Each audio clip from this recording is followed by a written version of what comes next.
Welcome to Sunday, the final day of the 2023 PDGA U.S. Women's Disc Golf Championships from Burlington, North Carolina. We are here not only with our final day's action here from this PDGA major, it's also our final broadcast for the season. Nobody better to welcome into the booth than the tournament director of this year's U.S. Women's Championship, Chuck Connolly. Chuck, you're one of the most prolific tournament directors in PDGA history with hundreds of events under your belt. And I'm not just talking about little individual leagues nights, even though those are important. I'm talking about big events. You know better than most what it takes to put on a show like this. How long has this show been in the making? It took us 18 months to put all of this together, with initially putting in the bid and then getting the course ready. You know, we put in a brand new course specifically designed for the professional women, and that was a ton of work, not to mention a couple microcells coming through and pushing us backwards for a month or two, getting the money together, organizing volunteers, a key staff. 18 months, solid work, just about nonstop. I'm not going to ask you to try to calculate the man hours because that would be a lot of math, but how many people involved between volunteers, the staff that you mentioned, staff of other organizations that had a heavy hand in this, like the Alamance Rec and Parks Department? How many people would you estimate had a hand in putting this show on, not counting the competitors and spectators? You know, counting the volunteers working this weekend and the different people working on the course, oh gosh, I would say we've got in the neighborhood of 400 to 500 people that have helped us make this happen. And this is from all over the state, not just Alamance County and Burlington, North Carolina, but I've had people from Raleigh and Durham, you know, an hour and a half away come volunteer and help me work on getting the course ready or volunteering for this event this week and providing the best amenities as we can for the players.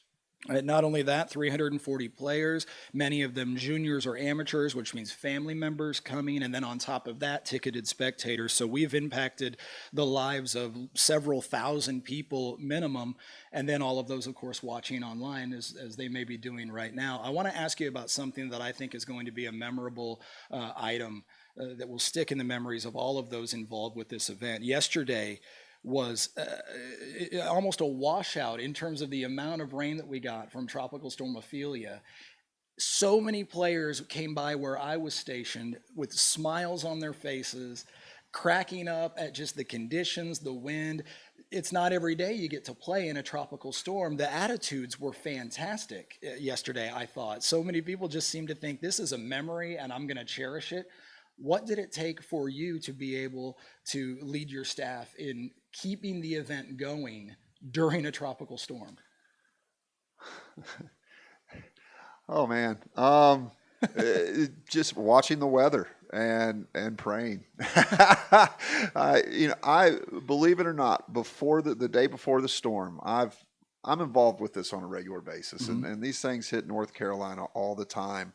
And they tend to come on tournament weekends. And looking at the forecast, and I read the forecast in a different way than a lot of people do, and I really felt like it was going to pan out the way it did, where we would get wet and we would have wind, but it wouldn't be extreme. You know, the rain never was big drops. It was just like a steady light rain all day long, not overly soaking. The wind was not intense, but it was definitely part of play. But, you know, I feel like we really got lucky. If we were 15 more miles east, I don't think the day would have finished. It's, you know, we stayed under the radar, if you will. And the volunteers and the PDGA staff were out here at about 6 in the morning, cutting down tree branches that had loosened over the night, laying down more gravel and more wood chips wherever they felt like they could be a help to players or to spectators trying to walk through the mud. The course, I think, drained remarkably well given the conditions. And I think the players had a pretty good day considering the conditions yesterday. Certainly was still a lot of fun to watch. So kudos to you and your staff for making what could have been a negative kind of a positive in a way.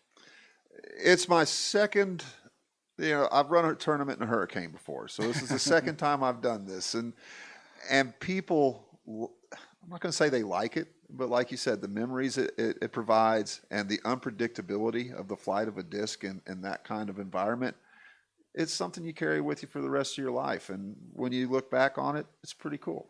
Well, out of the 340 players, I feel like I've spoken personally to at least half of them, plus a lot of mothers and fathers. I know they're going to take the memory of playing in a tropical storm home. I know they're going to take a number of other memories home, including getting to play right next to some legends of the game. But I want to ask you, Chuck, what memories will you take from this event? What memories will you cherish? Miles of smiles. I mean, it's just smiles all week long. It's really touching to see so many people so happy. You put so much work into something, and when you're rewarded by people being happy, which is important to me. This is why I do what I do. I want to see people be happy. I used to own a retail store that had discs, I sold discs out of, and I heard people complain so much, and I told myself I can do it better. And by going out and applying myself and taking some natural talents that I have and interacting with people, it's cool to put some work into something, put a lot of effort into it, have a vision, and see people smile when you finish. Well, because of you, your assistant tournament director, Tim Barr, so many volunteers and staffers, I know I got to witness a number of what felt like miniature family reunions happening all day long. Players that maybe only see each other once a year, perhaps even at this event.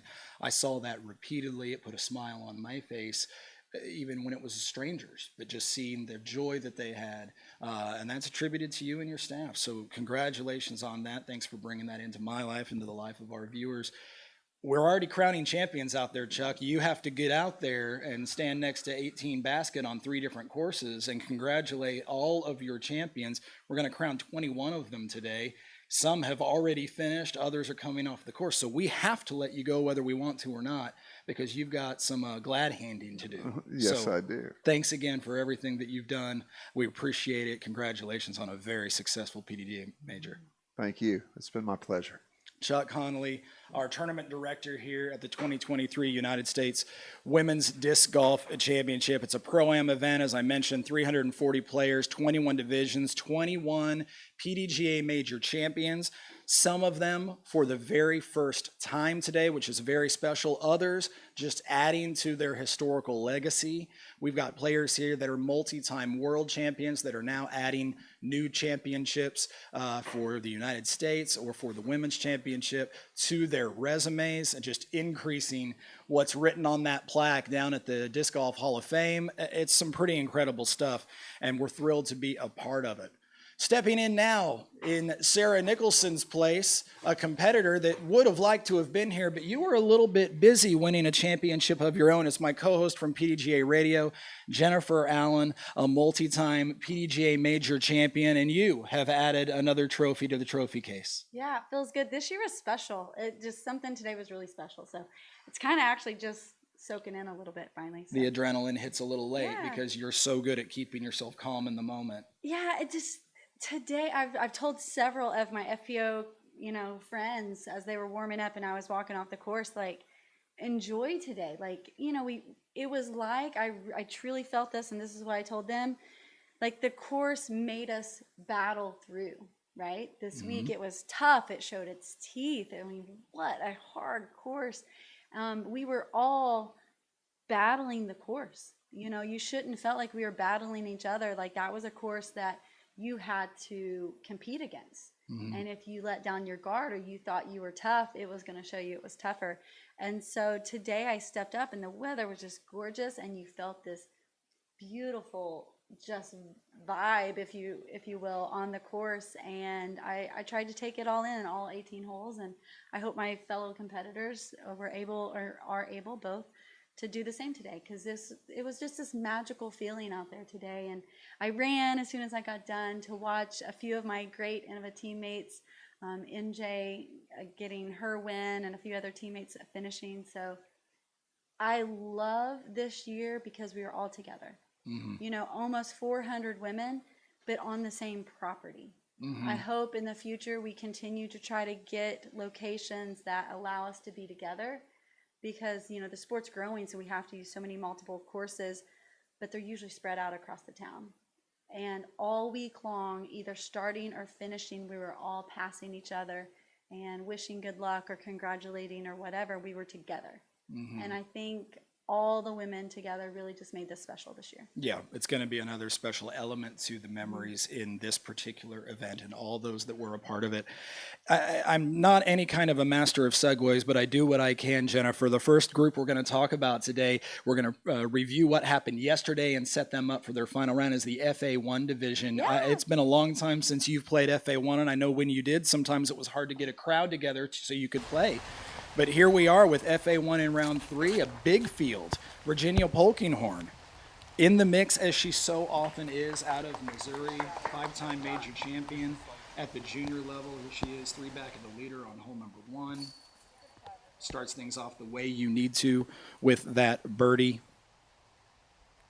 Yeah, so I actually have been watching these women compete all week because I've been doing commentary for the PDGA's broadcast of these incredible women.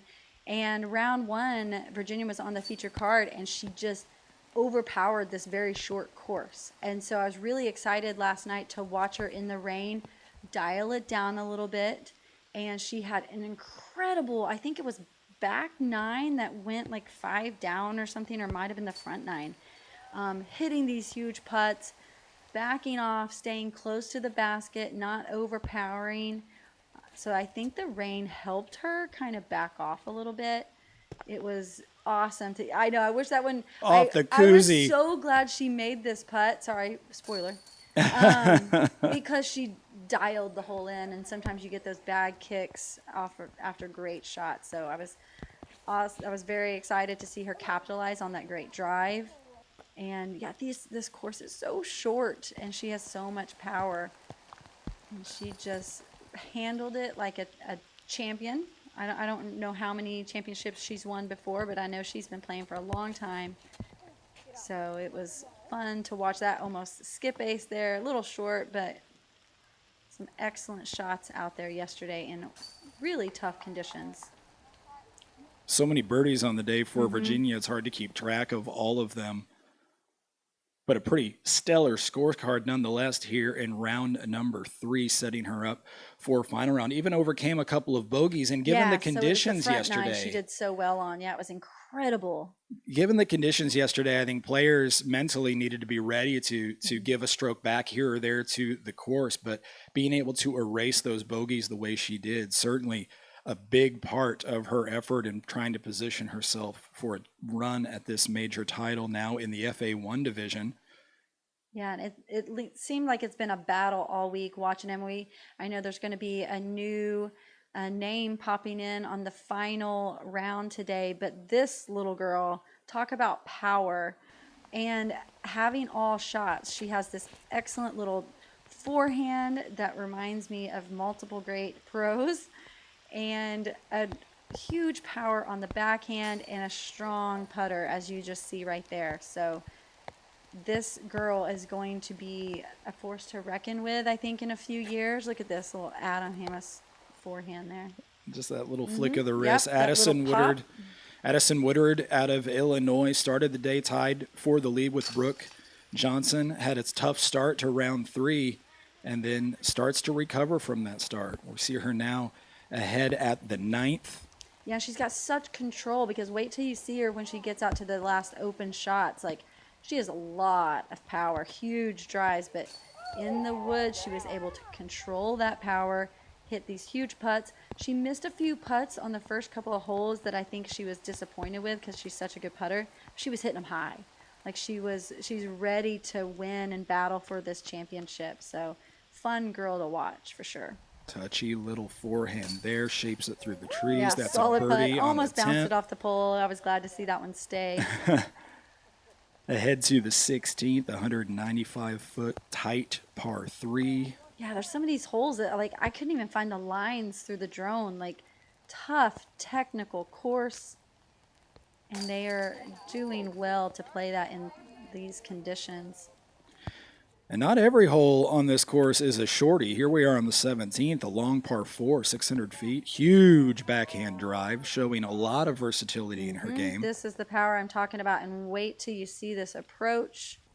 So par 5, and as I mentioned in commentary, this is because all ages are playing this course, but she gave it a little almost skip for the albatross. So this is for eagle tap in.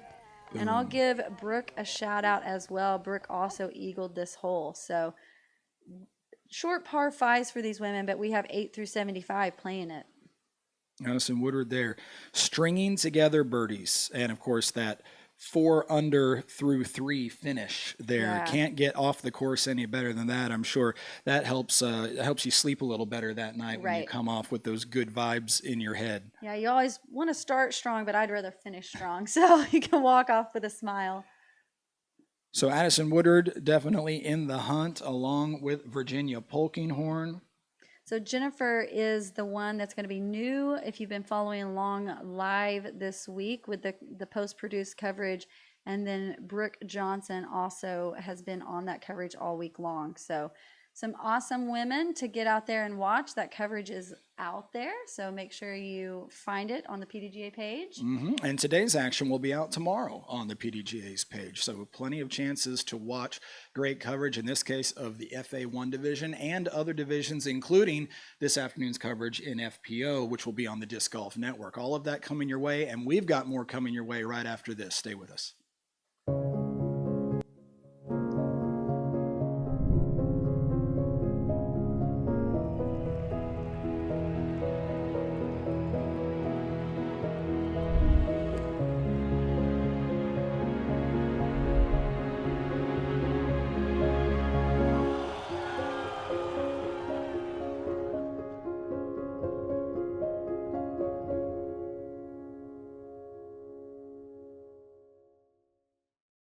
Whether you know it or not, you have a brand, and we have discs. Let's put them together and make something really cool.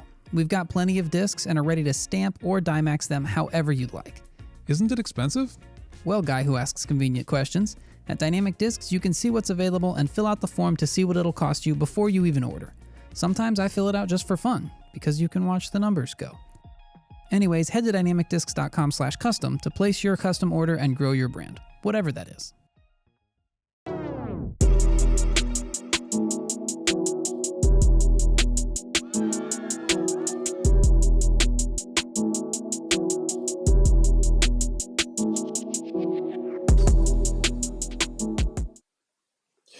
This week we had a wide range of festivities and special events surrounding the 2023 PDGA U.S. Women's Disc Golf Championship, none perhaps more noteworthy than the Pioneer Panel. Now, if you're a listener to the PDGA Radio podcast, you know that Jennifer and I teased this event some months ago. It was organized by our guest on that episode back in, March or April. Long time ago. Tita Ugaldi. PDGA number 2 digits. Is it 83? 83. PDGA 83. She organized this event. It was hosted by the PDGA's Rebecca Duffy and a person to be named later, one Jennifer Allen. They were able to sit up there and tell stories and talk about the history of the women's game in disc golf, talk about the role in the PDGA that the PDGA has played in that. And we got a chance to preview, or I guess in this case, it's the opposite of a preview because it already happened. Yeah, but just sit and laugh. A chance to summarize an incredible event. Also in the event, Shirley Newland. Cheryl Newland, yeah. So she was also our guest on that episode of Boxcar PDGA Mama. Radio. That's Yeah. right.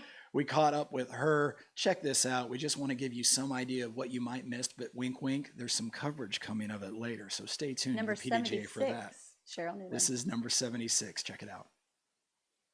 The $50,000 tournament was the biggest disc golf tournament in our time back then. And guess what? There was no women's division. So I wrote a letter to WAMO, to the execs. And I said, we need a women's division. You guys are overlooking us. And they kindly said thanks, but no. So I have that letter at home. I don't know what I'm going to do with it. But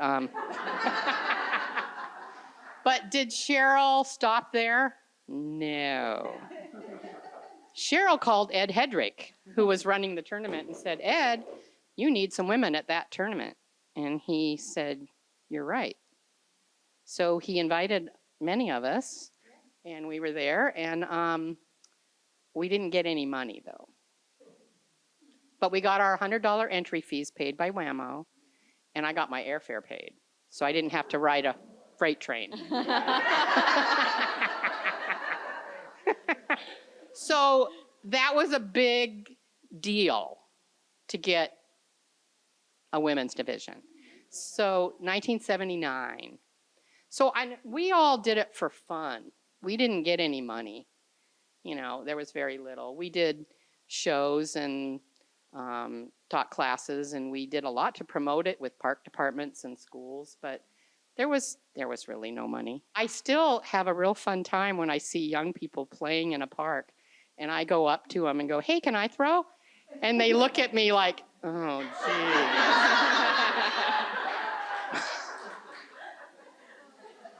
And so I'll throw a few regular throws, and then I'll throw a few side or overhand wrist flips and a few side arms. Before you know it, I'm around the back, upside down, skipping them. And they're like, "Who is this old lady?" You know? And I'm going, "Hey, can I give you a lesson, some advice on, you're doing something wrong? You're just using your arm. It's going to fall off soon. Use your whole body." Jennifer, as one of the hosts of that event, what memories will you take away? All of it. I could tear up talking about it again. I teared up so much introducing and talking about Cheryl. She started Flow. Like, she started fighting for women back in the day. Sorry. And it's awesome because without these women, we would not be here. Right. So this game is so special to me. And I'm so thankful for this women. And it was such an honor, truly, to introduce them and let them back. And can I say, I don't know how many years that Cheryl was not a member of the PDGA, but she just told me after I won today that yesterday she renewed her PDGA membership, and she will be coming out to Arizona in November to play her first event. So I am so excited, and this is the love of the game, and it's so special. So there's something incredible about the number of apples in a seed. These handful of women, some 40 years ago, just a handful, did some work, and then that blossomed into a tree, and that tree turned into a forest. And here we are, 340 players at this U.S. Championships. And I was talking to Becky Harris right after we got done watching these women, because Cheryl had came up and wishing Tita, number 83, good luck as she goes out there and battles another fight with a huge champion, Pam Renicky.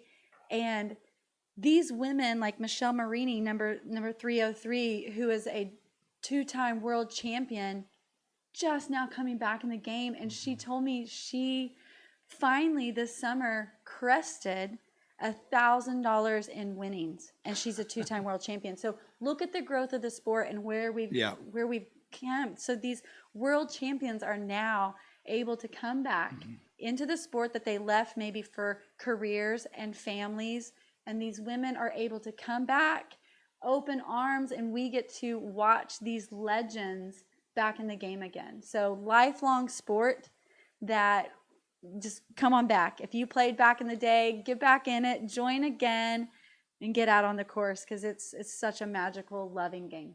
Well, on that note, how about some coverage of one of our Masters divisions that you may not have been following along with very closely? You really should, because you've missed out on the incredible play by one Amy Cooper in the FP55 division.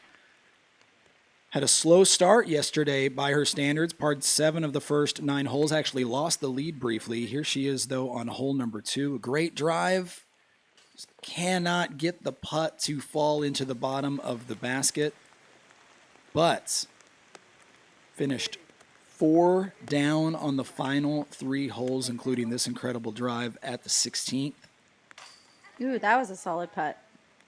So she finally got it going. And out to the open. Here we are at the 17th, the par 5. Smooth pop-up glide. Look at the glide and power on that drive. Hydroplaning across that wet grass a little bit, maybe.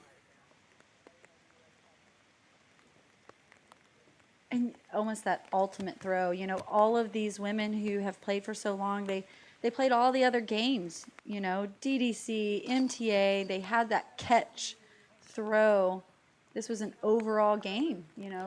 Disc golf was one of the sports or the disciplines, the many parts. Yes. And so these women have so many skills, like Cheryl was mentioning, and shots that we don't throw now. So Amy goes birdie, eagle, birdie to finish the round, retaking the lead in the FP5 division in round number 3, and leads the way into the final round with, look at that incredible finish there for Amy Cooper. Look at those muscles. Yeah, freeze frame an image at just the right time. You get a Yeah. really good idea of the flex. athleticism it's required to throw these 170 gram circles of plastic 300 and 400 feet or more. There you go, Amy Cooper And an leading the way. incredible, look who's behind her. Barrett White, a legend of the game in her own. Sandy Gass as well, multiple world champions. Donna Barr won a few years ago back in Tennessee. Like, these are legends and champions all the way down the leaderboard. We'll be right back to preview the final day's action by looking back at day 3 in the FPO division. That and more after this. Stay with us. With a legacy dating back to 2001, Sun King Discs has been instrumental in advancing disc golf across Florida, the U.S., and beyond. Partnering with and hosting over 500 events, including the famous Throw Down the Mountain, we are dedicated to bringing joy to players from all walks of life. Explore our extensive disc selection at sunkingdiscs.com and enjoy free shipping on orders of $50 or more. Sun King Discs. Believe in a better way. PDGA Event Support Helpline. Hey, I was wondering if I could add some rules to my tournament to make it a little unique. Sure. You just need a waiver from the Director of Event Support. Okay, great. An island green? Shouldn't be a problem. And elevated baskets? Yeah, we get those all the time. Oh, and forehands only? Sarah, we've been over this. Sorry. But I don't see why we can't try it. Everyone loves forehands. Like, you can go right, you can go left, you can throw straight, you can throw high, you can throw low.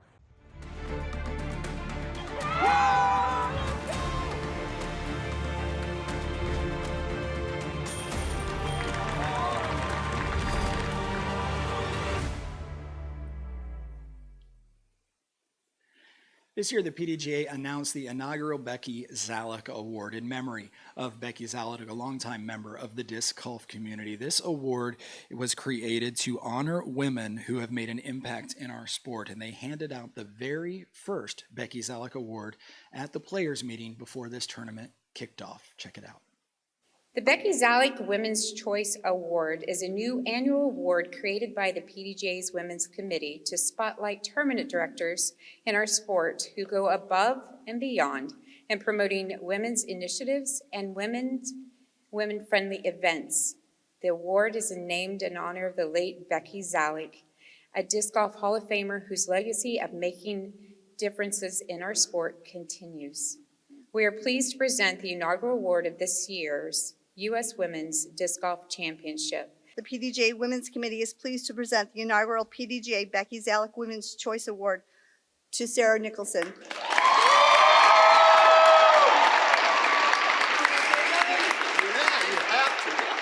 All right, I won't keep you guys long because I know Jeff's about to ramble on about some boring rules no one wants to hear any minute now.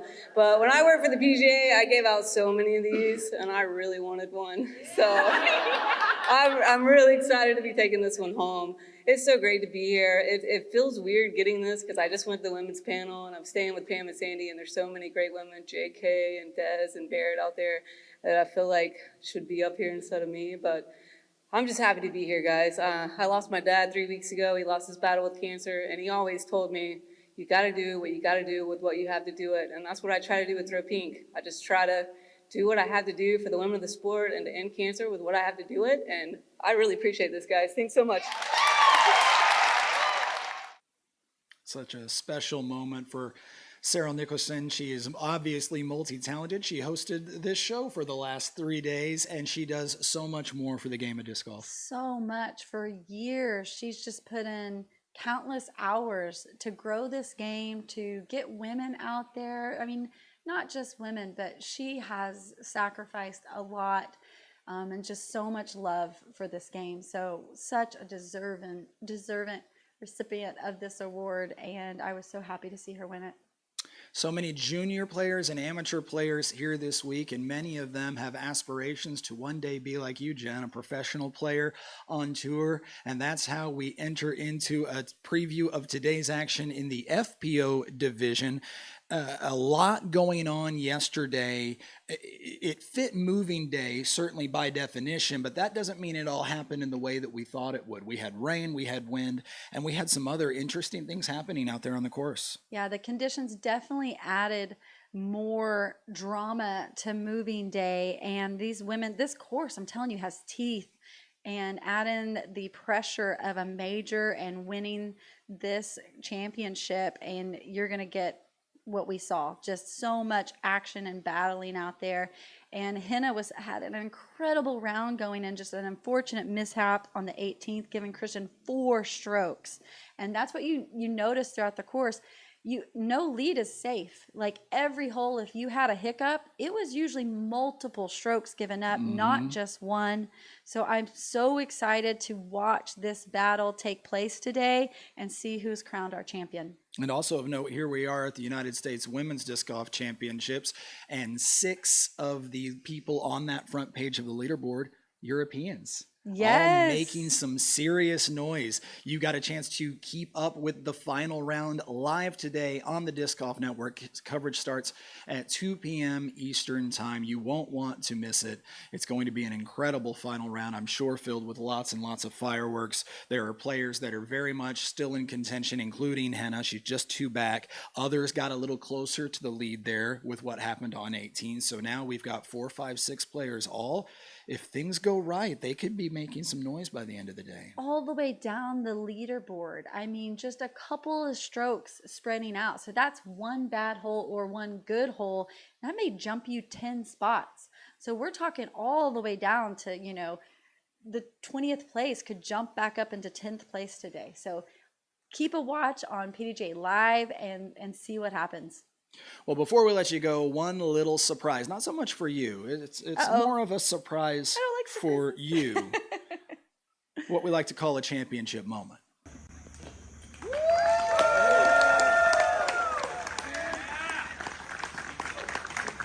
Moments ago, well, maybe it's been more like 30 minutes or an hour ago, but it feels like just moments ago, and that's me. It wasn't even me getting to experience this. Your 2023 PDGA United States Women's Disc Golf Champion in the FP40 division, Jennifer Allen. Assistant Tournament Director Tim Barr, and you've got, like I said, something else that's going to have to fit in that suitcase for the flight home. Not only 1, but 2 beautiful special trophies. They did so much here. Like, this whole event just feels special. The work and the love that they've put into the courses and running such a smooth event. Every morning when I got here at 7:30, just trucks and trucks of mulch. They continuously are working on this course and just trying to make this the best they possibly can for us. And just thank you so much to the staff, to the volunteers, and everyone, because this was very, very special championship. Well, I was going to leave the final thoughts to you, but that sounds like final thoughts to me. Special thanks to our friends here at Alamance Recreation and Parks Department. Matter of fact, we're sitting right now in essentially a renovated house from, I think, 2 centuries ago, kind enough to let us use their facilities and to be generous in every way they possibly can. And they have been incredible hosts for us here in the Alamance and Burlington, North Carolina area. I do dearly hope that we find ourselves back at this exact same facility in the future for another PDGA major. And frankly, I'd be surprised if we're not. Absolutely. I hope there's many more times coming back here. Well, as I mentioned, coverage coming your way very, very soon on the Disc Golf Network of the FPO division. As a matter of fact, I think it may have just started moments ago. So go ahead and click on over to the Disc Golf Network and enjoy the final round in the FPO division from the 2023 PDGA U.S. Women's Disc Golf Championships. For Jennifer Allen, I'm Grant Zellner. We'll see you down the road.